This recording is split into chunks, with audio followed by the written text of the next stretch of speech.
ಜಮೀರ್ ಮಂತ್ರಿಗರಿಗೆ ಈಗ ಕುತ್ತು ಬಂದಿದೆ. ಯಾಕಂದರೆ ಪಕ್ಷದಲ್ಲಿ ಟಿಕೆಟ್ ಕೇಳೋದಕ್ಕೆ ಎಲ್ರಿಗೂ ಹಕ್ಕಿರುತ್ತೆ. ಆದರೆ ಪಕ್ಷ ಒಬ್ಬ ವ್ಯಕ್ತಿಯನ್ನು ಅಭ್ಯರ್ಥಿದೇಳಿ ಮಾಡಿದ ಮೇಲೆ ಆ ವ್ಯಕ್ತಿಯ ಅಪ್ಪ ಬಂದು ನಮ್ಮನ್ನು ಕರೆದಿಲ್ಲ, ಆ ವ್ಯಕ್ತಿಯ ಕಡೆಯವರು ಯಾರು ಬಂದು ಕರೆದಿಲ್ಲ, ಆ ವ್ಯಕ್ತಿ ಬಂದು ನಮ್ಮನ್ನು ಕರೆದಿಲ್ಲ ಅಂತೇಳಿ ಮನೇಲಿ ಕೂತ್ಕೊಂಡಿರುವಂತಹ ನಾಯಕರುಗಳಿದ್ದಾರೆ. ಯಾಕಂದರೆ ಇವರು ನಾಯಕರುಗಳು. ಜಮೀರ್ ಅವರಲ್ಲ, ಜಬ್ಬಾರ್ ಅವರ ಪಕ್ಕದ ಮನೆಗೆ ಬಂದಿದ್ರಂತೆ, ಅವ್ರ ಮನೆಗೆ ಬರಲಿಲ್ಲಂತೆ, ಹಾಗಾಗಿ ಅವರು ಹೋಗಿಲ್ವಂತೆ. ಹಾಗಾಗಿ ಅಲ್ಪಸಂಖ್ಯಾತ ಘಟಕದ ಅಧ್ಯಕ್ಷರಾಗಿದ್ದು ಯಾಕೆ ಅನ್ನುವಂಥ ಪ್ರಶ್ನೆ ಬಂದೇ ಬರುತ್ತೆ. ಅವರೆಲ್ಲರೂ ಕೂಡ ಜಮೀರ್ ಅವರ ಆಪ್ತರಿದ್ದಾರೆ. ಕಾಂಗ್ರೆಸ್ MLC ಅಬ್ದುಲ್ ಜಬ್ಬಾರ್ ಪ್ರಾಥಮಿಕ ಸದಸ್ಯತ್ವದಿಂದ ಅವರನ್ನೀಗ ಅಮಾನತುಗೊಳಿಸಲಾಗಿದೆ. ಕಾಂಗ್ರೆಸ್ಸಿನ ವಿಧಾನ ಪರಿಷತ್ ಸದಸ್ಯರು ಕೆಪಿಸಿಸಿ ಅಧ್ಯಕ್ಷ DK ಶಿವಕುಮಾರ್ ಅವರು ಅಮಾನತು ಮಾಡಿ ಆದೇಶವನ್ನು ಹೊರಡಿಸಿದ್ದಾರೆ. ಈ ಮೂಲಕ ಪಕ್ಷ ವಿರೋಧಿ ಚಟುವಟಿಕೆಗಳನ್ನು ಸಹಿಸುವುದಿಲ್ಲ ಅನ್ನೋದನ್ನು ವೆರಿ ಕ್ಲಿಯರ್ ಮೆಸೇಜನ್ನು ಶಿವಕುಮಾರ್ ಅವರು ಪಾಸ್ ಮಾಡಿದ್ದಾರೆ. ದಾವಣಗೆರೆ ದಕ್ಷಿಣದಲ್ಲಿ ಪಕ್ಷ ವಿರೋಧಿ ಚಟುವಟಿಕೆ ಮಾಡಿರುವಂಥದ್ದು ಜಬ್ಬಾರ್ ಅವರ ವಿರುದ್ಧ ಇರುವಂತಹ ಮೊದಲ ಆರೋಪ. ಎರಡನೇದು, ಪಕ್ಷದ ಅಧಿಕೃತ ಅಭ್ಯರ್ಥಿ ಪರವಾಗಿ ಕೆಲಸ ಮಾಡಿಲ್ಲ. ಹಾಗೆಯೇ ಅಬ್ದುಲ್ ಜಬ್ಬಾರ್ ವಿರುದ್ಧ ಪೂರಕ ದಾಖಲೆಗಳು ಕೂಡ, ಅಂದರೆ ಯಾವ ಸ್ವರೂಪದಲ್ಲಿ ಅವರು ತಮ್ಮ ಪಕ್ಷದ ಅಭ್ಯರ್ಥಿಯ ಬದಲಿಗೆ ಬೇರೆಯವರಿಗೆ ಸಹಾಯ ಮಾಡಿದ್ದಾರೆ ಅನ್ನೋದರ ಬಗೆಗಿನ ದಾಖಲೆಗಳನ್ನು ಕೂಡ ಕೆಪಿಸಿಸಿ ಸಂಗ್ರಹಿಸಿದೆ. ಇದರ ಆಧಾರದ ಮೇಲೆ ಪಕ್ಷದ ಆಂತರಿಕ ತನಿಖೆಯಲ್ಲೂ ಕೂಡ ಲೋಪದ ಸುಳಿವು ಸಿಕ್ಕಿದೆ. ಏನೆಲ್ಲ ಲೋಪ ಮಾಡಿದ್ದಾರೆ ಅನ್ನೋಂಥರ ಸುಳಿವು ಸಿಕ್ಕಿದೆ. ಹೀಗಾಗಿ ಇವುಗಳ ಆಧಾರದ ಮೇಲೆ SDPI ಅಭ್ಯರ್ಥಿಗೆ ಹಣಕಾಸಿನ ನೆರವು ಕೊಟ್ಟಿರುವಂತಹ ಆರೋಪವೂ ಕೂಡ ಇದೆ. SDPI ಅಭ್ಯರ್ಥಿಗೆ ಹಣಕಾಸಿನ ನೆರವು ಕೊಡುವಂಥದ್ದು ಕಾಂಗ್ರೆಸ್ಸಿನ ನಾಯಕ ಅಂತೇಳಿ ಆದರೆ ಯಾವ ರೀತಿಯಾದಂತಹ ಪರಿಸ್ಥಿತಿ ಅಂತೇಳಿ. ಇದೇ ಕಾರಣಕ್ಕಾಗಿ ಈಗ ಜಮೀರ್ ಅಹಮದ್ ಖಾನ್ ಅವ್ರಿಗೂ ಕೂಡ ತೂಗುಗತಿ ತೊರೆದಾಡ್ತಾ ಇದೆ. ವಿಶೇಷವಾಗಿ ಯಾವಾಗ ಅವ್ರನ್ನ ಪಕ್ಷದಿಂದ ಅಮಾನತುಗೊಳಿಸಲಾಯಿತು, ಜಬ್ಬಾರ್ ಅವರು ಮಾತನಾಡಿದ್ದಾರೆ, ತೋರಿಸಿ. ನಾವು ಫಲಿತಾಂಶಕ್ಕಿಂತ ಮುಂಚೆ ನಮಗೆ ಮಾಡಿದ್ದಾರೆ, ಯಾಕೆ ಅದು ಏನೋ ಗೊತ್ತಿಲ್ಲ ನನಗೆ. ಅವ್ರಿಗೆ ಅದ್ರಾಗ ಏನಾದ್ರು ನಮ್ಮಿಂದ ಏನಾದ್ರು ಅದು ತೊಂದರೆ ಇರ್ಬೋದು. ಅಲ್ಲ, ಏನಂದ್ರೆ ಈ ಸೋಲಂತೂ ನನಗೇನು ಅನ್ಸಂಗಿಲ್ಲ.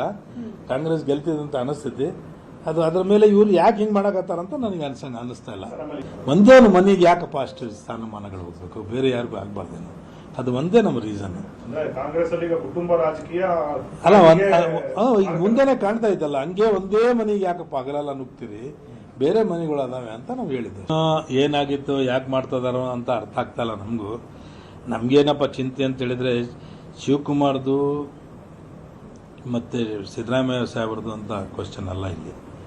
ಇಲ್ಲಿ ಒಂದು ಜಾತ್ಯತೀತ ಪಕ್ಷ ಆಗಿ, ಸೆಕ್ಯುಲರ್ ಪಾರ್ಟಿ ಆಗಿ ಯಾರು ಇವರಿಗೆ ಅಧಿಕಾರದಲ್ಲಿ ಕುಂದಿರಿಸಿದಾರೋ ಅವ್ರ ಮೇಲೆ ಟಾರ್ಗೆಟ್ ಮಾಡಿ ಅವ್ರಿಗೆ ಒಂದು ಆಕ್ಷನ್ ತಗೊಳೋದು, ಯಾರು ಓಪನ್ ಆಗಿ ಡಯಾಸ್ನಾಗ ಕುತ್ಕೊಂಡು ಓಪನ್ ಆಗಿ ಪಕ್ಷದ ವಿರೋಧಿ ಮಾತಾಡಿದಾರೆ ಅವ್ರಿಗೆ ಬಿಟ್ಟು ಬಿಡೋದು, ಇದೆಲ್ಲ ಯಾಕೋ ಸರಿ ಕಾಣ್ತಾ ಇಲ್ಲ ಅಷ್ಟೇ. Okay, thank you very much. ಇದು ಜಬ್ಬಾರ್ ಅವರ ವರ್ಷನ. ಆದರೆ ಮತ್ತೊಂದು ಕಡೆಯಲ್ಲಿ ಜಮೀರ್ ಅಹಮದ್ ಖಾನ್ ಅವ್ರಿಗೂ ಕೂಡ ಸಂಕಷ್ಟ ಎದುರಾಗಿದೆ. ಯಾಕಂದರೆ ನಜೀರ್ ಅಹಮದ್ ಹಾಗೂ ಅಬ್ದುಲ್ ಜಬ್ಬಾರ್ ಅವರ ಸರದಿ ಆಯಿತು, ಅವರಿಬ್ಬರದು ಮುಗೀತು. ಈಗ ಜಮೀರ್ ಅವರ ಸರದಿ ಬಂದಿದೆ.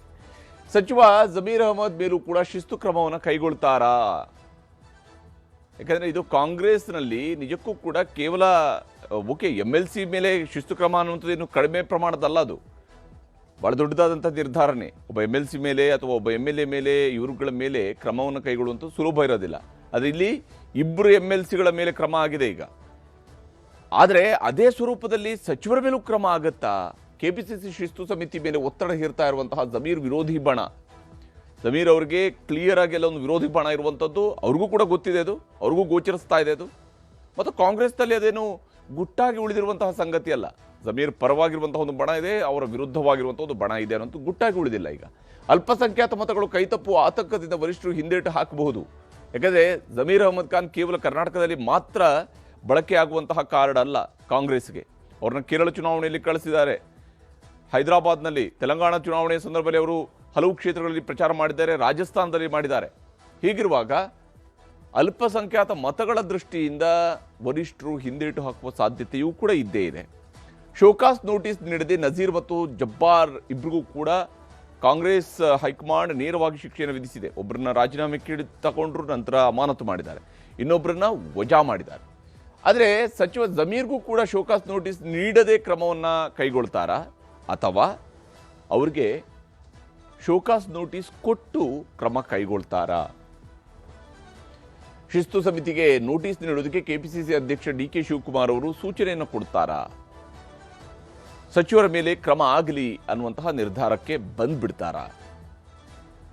ಸಚಿವರಾಗಿ ಪಕ್ಷ ವಿರೋಧಿ ಚಟುವಟಿಕೆ ನೋಟಿಸ್ ಏನಾದರೂ ಅವರು ಪಡೆದ್ರೆ ಒಬ್ಬ ಸಚಿವನಾಗಿದ್ದುಕೊಂಡು ನೈತಿಕವಾಗಿ ಅವರಿಗೆ ಆ ಸ್ಥಾನದಲ್ಲಿ ಮುಂದುವರಿಯೋದಕ್ಕೆ ಅರ್ಹತೆ ಇರೋದಿಲ್ಲ. ಅವರಿಗೆ ದೊಡ್ಡ ಸಂಕಷ್ಟ ಮಾತ್ರ ಅಲ್ಲ, ಅವರು ರಾಜೀನಾಮೆಯನ್ನು ಕೊಡಲೇಬೇಕಾಗತ್ತೆ. ಪಕ್ಷ ವಿರೋಧಿ ಚಟುವಟಿಕೆಗೆ ಒಬ್ಬ ಸಚಿವರಿಗೇನೆ ನೋಟಿಸ್ ಕೊಟ್ಟರೆ ಅಂಥವರನ್ನ ಪಕ್ಷ ಹೇಗೆ ಸಚಿವರಾಗಿ ಮುಂದುವರಿಸುತ್ತೆ? ಸಚಿವ ಸ್ಥಾನಕ್ಕೆ ರಾಜೀನಾಮೆ ನೀಡೋ ಅನಿವಾರ್ಯ ಎದುರಾಗುವಂತಹ ಸಾಧ್ಯತೆ ಇದ್ದೇ ಇದೆ. ಒಂದು ವೇಳೆ ನೋಟಿಸ್ ಕೊಟ್ಟರು ಅಂತ ಹೇಳಿ ಆದರೆ ಜಮೀರ್ ಅವರು ಸಚಿವ ಸ್ಥಾನಕ್ಕೆ ರಾಜೀನಾಮೆಯನ್ನು ಕೊಡಬೇಕಾಗುತ್ತೆ ಅಥವಾ ಮುಖ್ಯಮಂತ್ರಿಯವರು ಅವ್ರನ್ನ ಸಚಿವ ಸ್ಥಾನದಿಂದ ವಜಾಗೊಳಿಸಬೇಕಾಗತ್ತೆ. ಶೋಕಾಸ್ ನೋಟಿಸ್ ಇಕ್ಕಳಕ್ಕೆ ಸಿಲುಕ್ತಾರಾ ಜಮೀರ್ ಅಹಮದ್ ಖಾನ್ ಅನ್ನುವಂತಹ ಕುತೂಹಲ ಈಗ ಎಲ್ಲೆಡೆ ಮನೆ ಮಾಡಿದೆ. ಆದರೆ ಜಮೀರ್ ಅಹಮದ್ ಖಾನ್ ಅವ್ರಿಗೂ ಕೂಡ ಅಂದಾಜಾಗಿದೆ, ನೆಕ್ಸ್ಟ್ ಟಾರ್ಗೆಟ್ ನಾನೇ ಅಂತ ಜಮೀರ್ ಅವರು ಕೂಡ ಹೇಳ್ತಾ ಇದ್ದಾರೆ. ತೆಗ್ದಿದ್ದಾರೆ ಅವರು, ಅದಕ್ಕೆ ಅವ್ರ ಮನೆಗೆ ಹೋಗಿದೆ, ನಾನು ಸಮಾಧಾನ ಮಾಡಿ ಬಂದಿದ್ದೀನಿ. ಮೋಸ್ಟ್ ಸೀನಿಯರ್ ಲೀಡರ್ ಅವರು. ನನಗೂ ಎಲ್ಲ ಒಂದು ಕಡೆ ಅವ್ರು ಆಗಿರೋದು ನನಗೂ ನೋವಾಗಿದೆ. ನಸೀರ್ ಅಹಮದ್ ಎಲ್ಲ ಒಂದು ಕಡೆ ಇದಾಗಿದ್ದು ನನಗೂ ನೋವಾಗಿದೆ. ಆಗಬಾರ್ದಾಗಿತ್ತಂತ ನನಗೂ ನೋವಾಗಿದೆ. ನಸೀರ್ ಅಹಮದ್ ವಿಚಾರಕ್ಕೆ ನನಗೂ ನೋವಾಗಿದೆ. ಈಗ ನನಗೆ ಜವಾಬ್ದಾರಿ ಏನೇನು ಕೊಟ್ಟರು ಪಕ್ಷದ ವತಿಯಿಂದ, ನಾನು ಎಲ್ಲೋ ಮೋಜು ಮಸ್ತಿ ಮಾಡಕ್ಕೆ ಕೇರಳಕ್ಕೆ ಹೋಗಲಿಲ್ಲ. ನನಗೆ ಜವಾಬ್ದಾರಿ ಸ್ಟಾರ್ ಕ್ಯಾಂಪೇನ್ ಆಗಿಬಿಟ್ಟು ಕೇರಳ ಜವಾಬ್ದಾರಿ ಕೊಟ್ಟಿದ್ರು. ಸುರ್ಜೇವಾಲಾ ಮಾಡಬೇಕು, ಡಿ ಕೆ ಶಿವಕುಮಾರ್ ಅವರು ಮಾಡಬೇಕು, ಮನೆ ಮುಖ್ಯಮಂತ್ರಿಗಳು ಮಾಡಬೇಕು. ಅವ್ರು ಯಾರನ್ನ ಮಾಡಿದಾರಾ?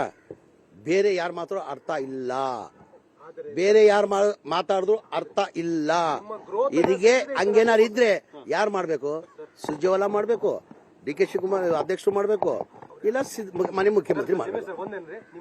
ನಮ್ಮಲ್ಲಿ ಏನೇನು ಗೊಂದಲ ಇಲ್ಲ ಸರ್, ಯಾವುದಲ್ಲೂ ಗೊಂದಲ ಇಲ್ಲ ಸರ್. ಇದು ಜಮೀರ್ ಅವರ ಮಾತು.